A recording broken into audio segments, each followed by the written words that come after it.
Good morning. Celkon 4G సమర్పిస్తున్న business breakfast షోకి స్వాగతం. ఒక లాంగ్ వీకెండ్ అండ్ ఒక చక్కటి క్రికెట్ విజయం తర్వాత ఈ మండే మార్నింగ్ మళ్ళీ ఫైనాన్షియల్ మార్కెట్స్ ఓపెనింగ్ కోసం సిద్ధమవుతున్నాయి. కాసేపట్లో ట్రేడింగ్ యాక్టివిటీ పునః ప్రారంభం కాబోతోంది. సో లాంగ్ వీకెండ్ సందర్భంగా విజయవాడ వెళ్ళటం జరిగింది నేను. సో విజయవాడ, గుంటూరు ఎండలు అని భయపడుతూ వెళ్తే ఎండల ప్రభావం అంతగా లేదు. చక్కటి ఆతిథ్యం లభించింది. ప్రియమిత్రులు కృష్ణదేవ్ గారి సౌజన్యంతో విజయవాడ క్లబ్కు వెళ్ళాం. విజయవాడ క్లబ్ అనేది విజయవాడకు సంబంధించిన ఒక చక్కటి హాస్పిటాలిటీ క్లబ్. అది అక్కడ క్లోజ్ నెట్వర్కింగ్ కోసం చక్కటి క్లబ్ను వాళ్ళు ఏర్పాటు చేసుకోవడం జరిగింది. ముఖ్యంగా విజయవాడ క్లబ్లో నన్ను ఆకట్టుకున్న అంశం అక్కడ బిజినెస్ మ్యాన్ అందరూ కూడా ఉదయం వేళ కలిసికట్టుగా వాకింగ్, జాగింగ్, వాలీబాల్ ఇటువంటి యాక్టివిటీస్లో పాల్గొంటాం.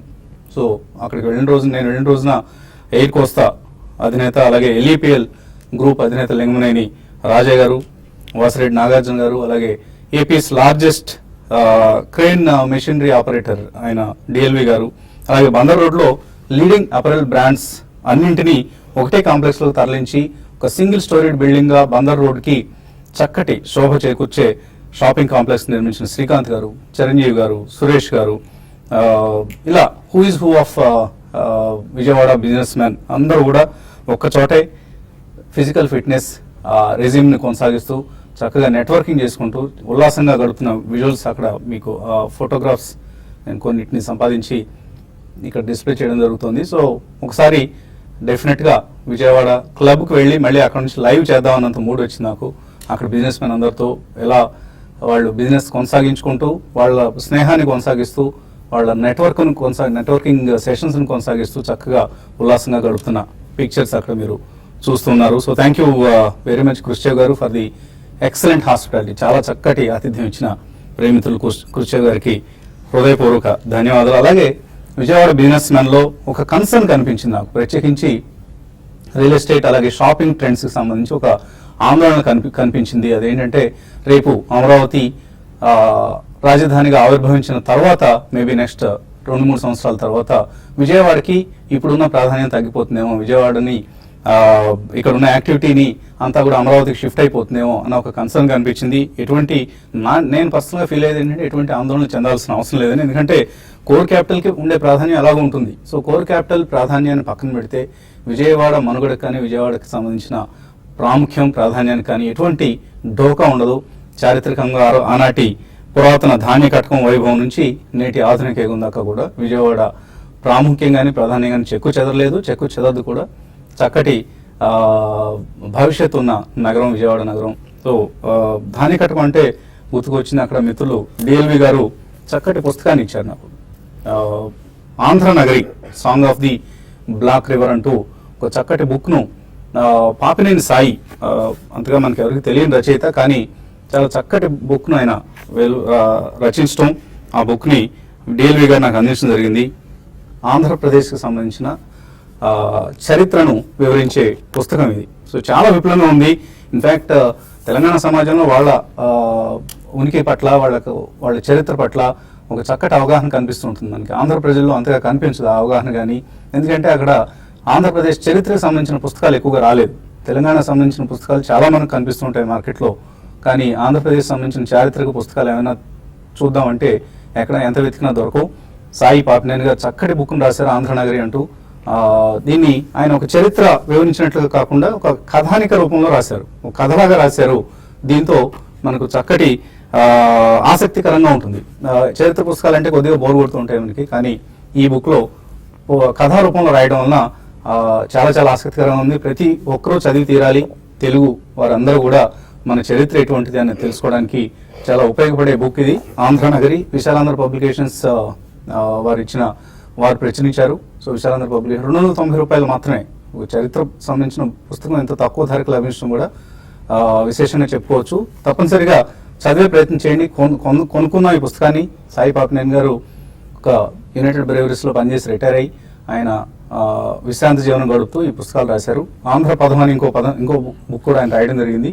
సో 2 పుస్తకాలు వీలైతే విశాలాంధ్ర పబ్లికేషన్స్ ద్వారా కొనుక్కునే ప్రయత్నం చేద్దాం. థ్యాంక్ యూ కృష్ణ గారు అండ్ డిఎల్వి గారు ఈ బుక్ని నాకు ప్రజెంట్ చేసినందుకు. ఇంకా మార్కెట్స్ విషయానికి వస్తే చాలా ఆసక్తికరమైన వారం కాబోతుంది, ఎందుకంటే ఎక్స్పైరీ వీక్ ఇది. మనకు మార్చి సిరీస్ క్లోజ్ కాబోతోంది 31వ తేదీతో. సో లాస్ట్ 6 సెషన్స్ లో మనం చూసాం నిఫ్టీ 255 పాయింట్లు లాభపడింది. ప్రధానంగా ఎప్పుడు అనుకున్నట్లే ఫారిన్ ఇన్స్టిట్యూషనల్ ఇన్వెస్టర్స్ నుంచి అందిన సపోర్ట్ తో. సో మార్చి నెల మొత్తం కూడా ఎమర్జింగ్ మార్కెట్స్ ఒక పార్టీగా మనం భావించవచ్చు, ఎందుకంటే బ్రెజిల్ మార్కెట్ అత్యధికంగా ఎమర్జింగ్ మార్కెట్స్ లో 16% లాభపడితే 2016 మార్చిలో ఈ నెలలో రష్యన్ మార్కెట్ 12% లాభపడింది. అలాగే ఇండియా అండ్ చైనా మార్కెట్స్ 10% లాభపడ్డాయి. సో చాలా వోల్టైలిటీ కొద్దిగా ఉన్నప్పటికీ కూడా ఓవరాల్ గా ఒక పాజిటివ్ ట్రెండే కొనసాగుతుంది. ప్రస్తుతం మనం చూస్తే లాస్ట్ 6 సెషన్స్ ఇందాక మనం అనుకున్నట్లుగా 255 పాయింట్లు లాభపడింది. ఫారిన్ ఇన్స్టిట్యూషనల్ ఇన్వెస్టర్స్ ఈ సిరీస్ లో ఇప్పటిదాకా చూస్తే $2.4 బిలియన్ అంటే సుమారుగా 15,000 crores వర్త్ స్టాక్స్ వాళ్ళు క్యాష్ మార్కెట్స్ లో కొనటం చూస్తున్నాం. సో లాస్ట్ వెన్స్డే మనం మార్కెట్స్ ముగించినప్పుడు ఆ రోజు కూడా 977 కోట్ల రూపాయల నెట్ బయింగ్ క్యాష్ లో ఫేస్ చేశారు. At the same time domestic institutional investors selling యథాతథంగా కొనసాగుతోంది. అండ్ డొమెస్టిక్ ఇన్స్టిట్యూషనల్ ఇన్వెస్టర్స్ ఈ నెలలో 10,000 కోట్ల రూపాయల వర్త్ స్టాక్స్ ను వాళ్ళు అమ్మటం కూడా జరిగింది. So all in all DIIs అమ్మటం, ఎఫ్ఐఎస్ కొనటం లేదా వీళ్ళు అమ్మినప్పుడు వాళ్ళు కొనటం అనేది ఒక కాంట్రేరియన్ ట్రెండ్ గా కొనసాగుతున్న అంశం. సో 31తో సిరీస్ ఎక్స్పైర్ కాబోతుంది కాబట్టి ఈ వారంలో కొద్దిగా ఒడిదుడుకులు ఉండబోతున్నాయి. But all in all positive ట్రెండే కొనసాగుతుంది. ప్రస్తుతం ఎస్జిఎక్స్ నిఫ్టీ ట్రెండ్ బట్టి చూస్తే మాత్రం కొద్దిగా వీక్నెస్ కనిపిస్తోంది. ఈ పరిస్థితి గురించి ఎనలిస్ట్ ఏమంటున్నారో అడిగి తెలుసుకుందాం. సో మనకు మార్చ్ సిరీస్ చాలా చాలా పాజిటివ్ గా కొనసాగుతున్న సిరీస్ ఇది. అండ్ ఎఫ్ఐఎస్ బయింగ్ ఎక్కడ బ్రేక్ లేకుండా సాగుతోంది. లాస్ట్ 6 సెషన్స్ కూడా మన ఎఫ్ఐఎస్ చాలా అగ్రెసివ్ గా కనీసం రోజుకి 1000 కోట్ల రూపాయల వర్త్ స్టాక్స్ ను కొనటం చూస్తున్నాం. సో ఇంకా వాళ్ళ బయింగ్ స్ప్రీ కొనసాగుతుందా, మార్కెట్స్ లో పాజిటివ్ ధోరణి కొనసాగుతుంది అనుకుంటున్నారు, లేదు ఇక్కడ కొంత ప్రాఫిట్ టేకింగ్ వస్తుందా? బేసికలీ ఎఫ్ఐఎస్ పరంగా ఎక్కువ ప్రాఫిట్ టేకింగ్ రాకపోవచ్చండి. డెఫినెట్లీ ఇది కొనసాగే అవకాశం ఎక్కువ కనిపిస్తుంది. ఎందుకంటే మనకి rupee stability is the main reason అని చెప్పొచ్చండి. అరౌండ్ 66.5 దగ్గర రూపీ చాలా స్టేబుల్ గా ఉంది, ±50 అటు ఇటు చూసుకుంటే. సో రూపీ స్టెబిలిటీ ఎక్కడైతే మన currency stability of a country major role play చేస్తుందండి ఎఫ్ఐఎస్ పరంగా చూసుకుంటే. సో డెఫినెట్లీ వీళ్ళ కొనుగోలు మాత్రం ఇప్పుడప్పుడే ఆగే ప్రసక్తి కనిపించలేదు. మనకి గోయింగ్ ఫార్వర్డ్ ఈ వీక్ ఎక్స్పైరీ ఉంది, నెక్స్ట్ వీక్ తర్వాత మనం వీళ్ళు ఎంటర్ ఇంటూ రిజల్ట్ సీజన్ అండి. అండ్ డెఫినెట్లీ మాన్సూన్ డేటా అనేది ఐఎండి వాళ్ళు రిలీజ్ చేశారు, ప్రిలిమినరీ ఫోర్కాస్ట్ రిలీజ్ చేస్తారు ఏప్రిల్ 10-15 days లోపల, ఫస్ట్ 1 or 2 weeks లోపల. అది కూడా కొద్దిగా ఆశాజనకంగా ఉంటే I think it will continue అండి. నార్మల్ కరెక్షన్ అనేది మార్కెట్ ఎట్లాగో ఉంటుంది, it can be 2-3% or even 5% index పరంగా ఉండొచ్చు. And stock specific or sector specific కూడా కొద్దిగా కరెక్షన్స్ అనేవి ఉంటాయి. కానీ డెఫినెట్లీ ఐ థింక్ మనకి పోస్ట్ మార్చ్ ఇన్సూరెన్స్ మనీ అనేది చాలా వస్తుందండి. ఈవెన్ ఈఎల్ఎస్ఎస్ ఫండ్స్ కానివ్వండి, ఇన్సూరెన్స్ పరంగా వచ్చే మార్కెట్ లో డెఫినెట్లీ మనకి డొమెస్టిక్ ఇన్స్టిట్యూషన్ సపోర్ట్ అనేది ఏప్రిల్ లో ఉంటుందని అనుకుంటున్నాను. సో డెఫినెట్లీ మీరు అన్నట్టు ఈ కాంట్రారియన్ ట్రెండ్ ఒకవేళ వాళ్ళ అమ్మకాలకి ఒత్తిడి తీసుకొచ్చినా కానీ FIs, I think domestic institutions will support. Ultimately corporate results are the main reason అండి. అండ్ నెక్స్ట్ వీక్ వచ్చేసరికి మనకి will also get into RBI, reserve bank of India rate cut ఎంత ఉంటుంది. ఇవన్నీ కొద్దిగా పాజిటివ్ ఉంటే మాత్రం ఐ థింక్ పాజిటివ్ ట్రెండే కంటిన్యూ అయ్యే అవకాశం ఎక్కువ ఉంది. ఎందుకంటే కొద్దిగా లాగ్ ఎఫెక్ట్ ఎకానమీ పికప్ అవడానికి ఉన్నా కానీ always market is about 3 to 6 months ahead of schedule అంటాం కాబట్టి ఐ థింక్ పాజిటివ్ నేచరే కంటిన్యూ అయ్యే అవకాశం కనిపిస్తుంది. చిన్న చిన్న డిక్లైన్స్ వచ్చినప్పుడు తప్పకుండా I think one should do purchases in the market. మంచి స్టాక్స్ బీటెన్ డౌన్ స్టాక్స్ ఒకటే మిడ్ అండ్ స్మాల్ క్యాప్ కాకుండా ఈవెన్ లార్జ్ క్యాప్ స్టాక్స్ లో కూడా కొన్ని మంచి స్టాక్స్ మాత్రం తప్పకుండా ఎవ్రీ డిక్లైన్ లో కొనుగోలు చేయాలనే చెప్తానండి. సో టెక్నికల్ గా పరిస్థితి ఎలా కనిపిస్తుంది? 7700 సమీపంలో నిఫ్టీకి రెసిస్టెన్స్ ఎదురైతే ఎక్కడ సపోర్ట్ లభించే అవకాశం ఉంది, అలాగే అప్పర్ సైడ్ ఎంతవరకు వెళ్ళే అవకాశం కనిపిస్తుంది? ఐ థింక్ లాస్ట్ 4 weeks లో చూస్తే కనుక మనం ఆల్రెడీ 900 points ర్యాలీ అవటం చూసాం మనం నిఫ్టీలో. 68.25 నుంచి ఆల్మోస్ట్ 77.25 దాకా రావటం చూసాం. సో ఫాలో ఆన్ బయింగ్ అనేది ఇక్కడ కొంచెం లోపిస్తున్నట్టు కనిపిస్తుంది చార్ట్స్ పరంగా చూస్తే కూడా. అండ్ చార్ట్ ప్యాటర్న్స్ గత 2 రోజులుగా చార్ట్ ప్యాటర్న్స్ చూస్తే కనుక doji formation and hammer formation అంటారు. సో దీని ఇండికేషన్ ఏంటంటే అన్సర్టనిటీ అనేది ఒకటి ప్రివేల్ అయినట్టు అండ్ బుల్స్ కూడా కొద్దిగా టర్డ్ అయినట్టు ఇండికేషన్ ఉంది మనకి. సో డెఫినెట్లీ ఇక్కడ ఫ్రెష్ లాంగ్స్ అయితే అవాయిడ్ చేయాలి unless people who wants to punt. అంటే బేసికలీ మొన్నటి high 7726 above at least half an hour trade అయితేనే ఐ థింక్ ఫ్రెష్ లాంగ్స్ తీసుకోవాలి with strictly 20 or 30 points as stop loss. And higher side I think it can touch about 7902 ఏదైతే 200-day moving average ఉందో. But ఏదైనప్పటికీ by on declines market గా ఇప్పుడు చెప్పుకోవచ్చు, ఎందుకంటే we should follow charts కాబట్టి.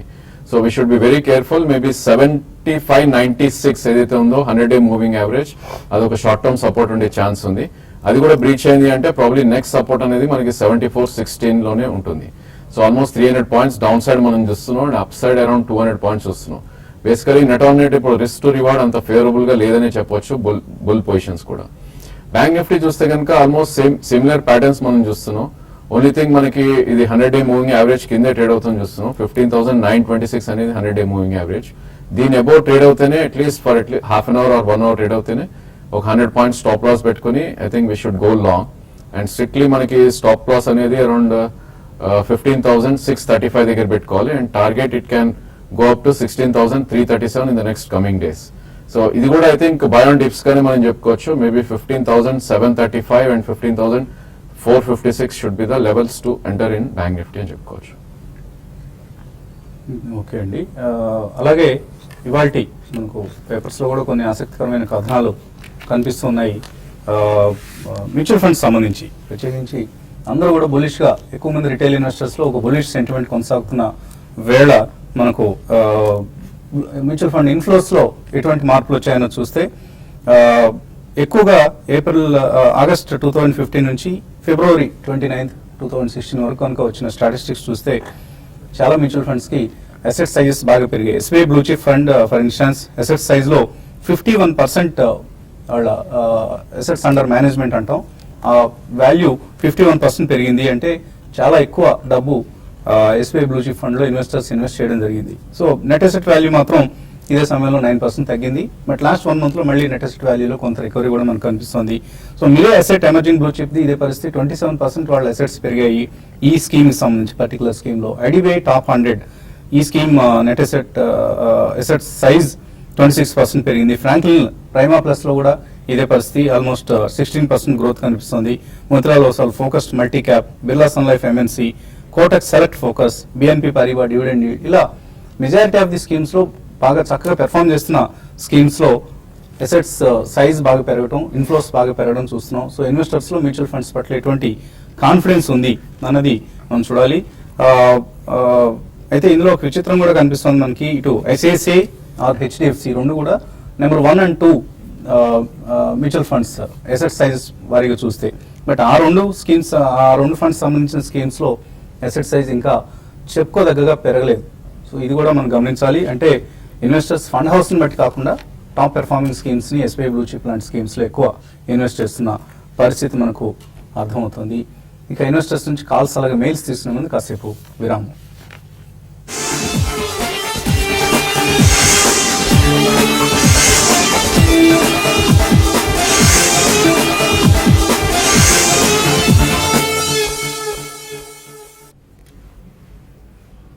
Celkon 4G సమర్పిస్తున్న బిజినెస్ బ్రేక్ఫాస్ట్ షోకి తిరిగి స్వాగతం. ఇంట్రోలో చెప్పుకున్నాం ఒక చక్కటి పుస్తకాన్ని పాపినేని సాయి గారు రాశారు, ఆంధ్ర నగరి అన్న పేరుతోని. సో క్రీస్తుపూర్వం 3వ శతాబ్దంలో కృష్ణా నదీమ తల్లి ఒడిలో వికసించి ఒక 1000 ఏళ్ళు ఆసియా మారుమూలలకి నాగరికతను పంచిన అమరావతి కథ ఇది. సో మనకు చరిత్ర పట్ల చాలా చిన్న చూపు ఉంటుంది. ఏముందిలే చరిత్ర తెలుసుకుంటే ఎంత, తెలుసుకోకపోతే ఎంత అని. ఎటువంటి చరిత్రలో ఏమున్నది, ఆయనే పాపినేని సాయి గారి మాటలో చెప్పాలంటే చరిత్రలో ఏమున్నది గర్వకారణం అనే నిర్లిప్త భావన నేటి తెలుగు వారిలోలా మరెవరిలోనూ కనిపించదు. ఈ అవగాహన లోపాన్ని సరిదిద్దాలంటే మనలో చరిత్ర పట్ల నిద్రాణమై ఉన్న ఆసక్తిని ఎవరైనా తట్టి లేపాలి. ఆ ప్రయత్నం చేశారు సాయి పాపినేని గారు. సో అందరం కొనే ప్రయత్నం చేద్దాం. చరిత్రకు సంబంధించిన పుస్తకాలు, అది ఇండియన్ హిస్టరీ కావచ్చు, తెలుగువారి హిస్టరీ కావచ్చు, ఆర్ వరల్డ్ హిస్టరీ కావచ్చు, చరిత్రకు సంబంధించిన అవగాహన మనలో ఉంటేనే మనం భవిష్యత్ గమనానికి చాలా ఉపయోగపడే అంశం అది. మనం ఏం చేశారు, మన పూర్వీకులు ఏం చేశారు, మన భవిష్యత్ గమనానికి వాళ్ళు వేసిన బాటలు ఎటువంటివి, వాళ్ళు వేసిన పునాదులు ఎటువంటివి, ఈ అంశాలన్నీ తెలుసుకునే ప్రయత్నం ప్రతి ఒక్కరిని చేయాలి. ఇక మన స్టాక్ మార్కెట్ కాలర్స్ లైన్లో ఉన్నారు. మొదటి కాలర్ మహబూబ్ నగర్ నుంచి Raju. Hello, good morning sir, all of you. Morning అండి, అడగండి సార్. నేను జెస్డైలో 761 దాకా షేర్స్ బై చేశాను సార్, 200. ఓకే అండి. అయితే అది పడిపోయి మళ్ళీ ఇప్పుడు అప్ ట్రెండ్ కొంచెం పెరిగింది. అంటే ఇప్పుడు అది ఎట్లుంటుంది సార్, ఇంకా పెరుగుతారా లేకపోతే ఈ లెవెల్లో దగ్గరకు వచ్చినాక ఎగ్జిట్ కావాలా సార్? అవునండి, జస్ట్ ఈ మధ్య బాగా తగ్గి మళ్ళీ కొద్దిగా రికవరీ కూడా చూసాం మనకి. ఇట్స్ హై బీటా స్టాక్ అండి. బేసికలీ స్టాక్ మనం చూస్తే కనుక ఆల్మోస్ట్ 375 నుంచి 765 దాకా వెళ్ళి మళ్ళీ కొద్దిగా సెల్ ఆఫ్ చూసాం మనం. సో డెఫినెట్లీ ఇక్కడైతే మీరు హోల్డ్ చేయండి. బట్ మీకున్న పొజిషన్ కి 710 స్ట్రిక్ట్లీ స్టాప్ లాస్ పెట్టి హోల్డ్ చేయాలి. మేబీ 765 దాటిందంటే ఇది 840 to 850 దాకా వెళ్ళే ఛాన్స్ ఉంది. సో డెఫినెట్లీ ఇక్కడైతే హోల్డ్ చేయండి విత్ 710 స్టాప్ లాస్. మేబీ 810 నుంచి 840 మధ్యలోకి వస్తే కనుక మీ ఉన్న పొజిషన్ ఎగ్జిట్ అవ్వండి. అలాగే ఇవాళ స్టాక్స్ టు వాచ్ లిస్ట్లో నాట్కో ఫార్మా తప్పనిసరిగా వాచ్ చేయాల్సిన స్టాక్ ఇది. ఎందుకంటే కంపెనీ రెండు ఫెసిలిటీస్, చెన్నైకి సంబంధించిన ఫెసిలిటీ, అలాగే కొత్తూరు మహబూబ్నగర్ జిల్లాలో ఉన్న కొత్తూరు ఫెసిలిటీ, ఈ రెండింటి కూడా ఫిబ్రవరి మార్చ్ మధ్యలో యుఎస్ఎఫ్డిఏ ఇన్స్పెక్షన్ జరిగింది. సో 483 అబ్జర్వేషన్ అంటాం. సో ఆ 483 అబ్జర్వేషన్స్ని కంపెనీ సంపాదించింది యుఎస్ఎఫ్డిఏ నుంచి. 8 అబ్జర్వేషన్స్ మొత్తం వచ్చాయట. సో వీటి impact of course future pipe line products మీద ఏమీ ఉండదు అంటూ నాట్కో చెప్తోంది ప్రెస్ రిలీజ్లో. కానీ ఎంతో కొంత స్టాక్స్ వైజ్ మనం స్టాక్ పెర్ఫార్మెన్స్ వైజ్ ప్రతి కంపెనీకి మనం చూస్తున్నాం యుఎస్ఎఫ్డిఏ ఇన్స్పెక్షన్ జరిగిన ప్రతి కౌంటర్లో కూడా కొద్దిగా షార్ట్ టర్మ్ వీక్నెస్ రావటం. సో నాట్కో ఫార్మాలో కూడా అటువంటి వీక్నెస్ ఉంటుంది అనుకుంటున్నారు. ఉండే అవకాశం ఎక్కువ ఉందండి. ఎందుకంటే Kothur facility is the biggest facility అండి వాళ్ళకి. సో ఫ్యూచర్ ఫైలింగ్స్ అనేది మనకి ఒకటి ఫస్ట్ చూడాలి, అన్ని ఫ్యూచర్ ఫైలింగ్స్ అక్కడి నుంచి చేస్తారు. And Chennai facility actually it's a new facility అండి. అంటే గతంలో అది నాట్కో ఆర్గానిక్స్ అనేది ఉండేది, అది కంప్లీట్లీ ఈ కంపెనీలోకి వచ్చిన తర్వాత. సో రెండిట్లో ఆ 8 అబ్జర్వేషన్స్ ఏదన్నా డేటాకి అండ్ డేటా ఇంటిగ్రిటీకి సంబంధించిన అబ్జర్వేషన్స్ ఉంటే మాత్రం కొద్దిగా సీరియస్ నేచర్ అనే చెప్పాలి. సో జస్ట్ ప్రొసీజరల్ ఆస్పెక్ట్ అయితే మాత్రం it's not a big worry అండి, అది తొందరగానే రికవర్ అవుతుంది. అండ్ ఫ్రెష్ ఎండా అక్కడి నుంచి ఫైల్ చేయడానికి కూడా వాళ్ళు ఒప్పుకుంటారు. సో ఈ అబ్జర్వేషన్స్ ఎంత క్రిటికల్ అనేది చూసి అక్కడి నుంచే తీసుకోవచ్చు. బట్ డెఫినెట్లీ కొద్దిగా నెగిటివ్ ప్రభావం ఉండే అవకాశం ఎక్కువే ఉంటుంది. So the company has already sent response and compliance report for these observations and believes that there would be no adverse impact to its current or future pipeline products coming from these facilities అంటూ ఆదినారాయణ గారు Natco pharma company secretary చెప్తున్నారు. So ఎలా behave చేస్తుంది counter ఇవాళ అన్నది ఆసక్తికరం. తర్వాత caller Vijayawada నుంచి Kumar. Hello sir, good morning అండి. JK paper Jindal present rate లో దయచేసి సార్. లాంగ్ టర్మ్ కోసం షార్ట్ టర్మ్ కోసం అండి ఇవి? Long term. జిందాల్ స్టీలా? Sir Jindal saw pipes. Okay, రెండు లాంగ్ టర్మ్ కోసం కొనొచ్చా? పేపర్ ఇండస్ట్రీకి అంత ఫ్యాన్సీ లేదండి మార్కెట్ లో. జనరలీ మనకి Ballarpur industries, JK paper, west coast paper ఇటువంటివి ఏవి కూడా అంతగా రాణించలేదు మనకి. కాబట్టి ఒకవేళ మీరు తీసుకున్నా కానీ డెఫినెట్లీ మీరు ట్రేడింగ్ పరంగానే తీసుకోవాలని, ప్యూర్ ప్లే ఇన్వెస్ట్మెంట్ కి మాత్రం పనికిరావండి. సో ఇట్స్ డీసెంట్ కంపెనీ ఉన్న వాటిలో జేకే పేపర్. కాబట్టి తీసుకుని మీకు ఎక్కడన్నా స్పోర్ట్స్ వచ్చినప్పుడు మీరు ప్రాఫిట్ బుక్ చేయడం మర్చిపోండి. జిందాల్ సా ఇవన్నీ కూడా ఐ థింక్ ఈ రేట్ లో తీసుకోవచ్చండి. ఎందుకంటే మోస్ట్ ఆఫ్ ఇట్ మనకి స్టీల్ కి సంబంధించినవి, స్టీల్ ప్రోడక్ట్స్ చేసే కంపెనీస్ అన్ని పోను నెక్స్ట్ 1-2 years లో బాగానే వర్కింగ్ ఉండే అవకాశం ఉంది. అండ్ మనకి ఇన్ఫ్రాస్ట్రక్చర్ పెరిగిన కొద్దీ వీటన్నిటికి కూడా మంచి ఆర్డర్స్ ఇన్ఫ్లో కానివ్వండి, మంచి బిజినెస్ పెరిగే అవకాశం ఉంది. సో ఈ రేట్లో కరెంట్లీ కొనండి. ప్రాబ్లీ అబౌట్ 10-15% ఏదైనా డిక్లైన్ ఉంటే సెకండ్ ప్రైస్ పాయింట్ లో విత్ 2 year వ్యూ కొనుక్కోవచ్చు. నాగరాజా అడుగుతున్నారు, టెక్నికల్ అనాలిసిస్ మీద ఒక వర్క్షాప్ కండక్ట్ చేయండి టీవీ5 తరఫున, మేము పే చేసేందుకు సిద్ధంగా ఉన్నామని చెప్తున్నారు. సో కనీసం ఒక 15 నుంచి 20 మంది ఆసక్తి చూపిస్తే తప్పకుండా మనం కండక్ట్ చేద్దామండి. టీవీ5లోనే చక్కటి ఆడిటోరియం ఉంది. ఆడిటోరియంలోనే మనం ఒక half day workshop or full day workshop కూడా మనం కండక్ట్ చేసుకునేందుకు అవకాశం ఉంటుంది. సో మీకు you can guide them. Definitely I think we can do అండి. దట్స్ ఎ గుడ్ ఐడియా కూడా. బేసికలీ కొద్ది అవేర్నెస్ అది కూడా ఎక్కువ వస్తుంది. ఐ థింక్ మేము ఏ ప్యాటర్న్స్ మీరు చెప్తున్నాం, ఎందుకు మేము బై సెల్ చెప్తున్నాం, ఇన్ఫాక్ట్ అది కూడా అవగాహన వచ్చే ఛాన్స్ ఉంటుంది వర్క్షాప్స్ లో. శేఖర్ అడుగుతున్నారు బెంగళూరు నుంచి, లుపిన్ ఉన్నాయట 1777 ప్రైస్ లో. సో ఇప్పుడు 15% లాస్ లో ఉన్నారు. హోల్డ్ చేయొచ్చా, సెల్ చేయొచ్చా? 26 షేర్లు కొన్నారు ఆయన Lupin. I think at least about 12-18 months view ఉంటే మాత్రం ఉంచమనే చెప్తానండి. ప్రాబ్లీ అరౌండ్ దిస్ ఏరియా ఒక 100 రూపీస్ ఇంకో రియాక్షన్ వచ్చే అవకాశం ఉంది. సో అక్కడ మీరు సెకండ్ ప్రైస్ పాయింట్ లో కూడా కొనొచ్చు. ఒకవేళ వాళ్ళకి వచ్చిన అబ్జర్వేషన్స్ గోవా ప్లాంట్ లో which is one of the biggest exporter to US అండి, అక్కడ కొద్దిగా క్లారిటీ అనేది తొందరగా వస్తే మాత్రం తప్పకుండా షార్ప్ రీబౌండ్ అనేది ఉంటుంది ఈ స్టాక్ లో. సో ఉంచండి కరెంట్లీ. అంతగా బ్యాంక్ నిఫ్టీ 16,000 కాల్ హోల్డ్ చేస్తున్నారు పెరుగు వెంకటరమణ. అలాగే ఐడియా 110 కాల్ కూడా ఉన్నాయి. హోల్డ్ చేయొచ్చు. ఇవి స్టాప్ లాస్ ఎక్కడ పెట్టుకోవాలి? ఐ థింక్ రెండు కూడా కొద్దిగా స్ట్రాంగ్ గా ట్రేడ్ అవుతున్న కౌంటర్స్ అండి. ప్రస్తుతం 15,760 క్లోజింగ్ బేసిస్ కింద స్టాప్ లాస్ పెట్టుకోండి. ఎందుకంటే ఓన్లీ 3 days మనకు ఉంది కాబట్టి ఎక్స్పైరీకి. అండ్ అదేవిధంగా 16,020, 16,086 వస్తే మటుకు మీరు బ్యాంక్ నిఫ్టీలో ప్రాఫిట్స్ బుక్ చేసుకోవచ్చు. ప్రాబ్లీ ఐడియా కూడా సిమిలర్లీ మొన్న ప్యాటర్న్ చూస్తే కనుక ఇంకొద్ది అప్మూవ్ వెళ్ళే ఛాన్స్ ఉంది. ప్రాబ్లీ 110 నుంచి 118 మధ్యలోకి అప్మూవ్ ఛాన్స్ ఉంది. బట్ డెఫినెట్లీ ఇది క్లోజింగ్ బేసిస్ లో 106 కింద క్లోజ్ అవుతాయి మటుకు మీరు స్టాప్ లాస్ పెట్టి ఎగ్జిట్ అవ్వాలి. వీరు రెడ్డి అడుగుతున్నారు ఆర్డిఎల్ అండ్ హెచ్డిఐఎల్ ఈ రెండు హోల్డ్ చేస్తున్నారు, హోల్డ్ చేయమంటారు. హెచ్డిఎల్ ఇస్ ట్రేడింగ్ స్టాక్ అండి, ఇట్స్ హై బీటా స్టాక్ కూడా. ఈ స్టాక్ మనం చూస్తే కనుక 58 నుంచి ఆల్మోస్ట్ 74 దాకా ర్యాలీ రావటం చేసాం. దీనికి గట్టి రెసిస్టెన్స్ అరౌండ్ 77 అండ్ 80 మధ్యలో ఉంది. సో డెఫినెట్లీ మీకు 78 నుంచి 80 మధ్యలో వస్తే ఒకసారి ప్రాఫిట్ బుక్ చేసి లో లెవెల్లో ఎంట్రీ తీసుకోవచ్చు మనం. రామకృష్ణ సోమంచి కూడా వర్క్షాప్ పెట్టండి, నేను తప్పకుండా వస్తాను అంటున్నారు. సో ఆసక్తి ఉన్న వాళ్ళందరూ ఒకసారి ఈమెయిల్ పంపించండి. ఒక 20 ఈమెయిల్స్ కనుక మనకు అంతే తప్పనిసరిగా టెక్నికల్ అనాలిసిస్ సంబంధించి ఒక చక్కటి వర్క్షాప్ను మేబీ లంచ్తో కలిపి ఒక ఫుల్ డే సెషన్ పెట్టుకుంటే ఆసక్తికరంగానే ఉంటుంది. తప్పనిసరిగా కండక్ట్ చేసే ప్రయత్నం చేద్దాం. ఇది ఇవాల్టి బిజినెస్ బ్రేక్ఫాస్ట్లో. మధ్యాహ్నం స్మార్ట్ ఇన్వెస్ట్లో మళ్ళీ కలుద్దాం.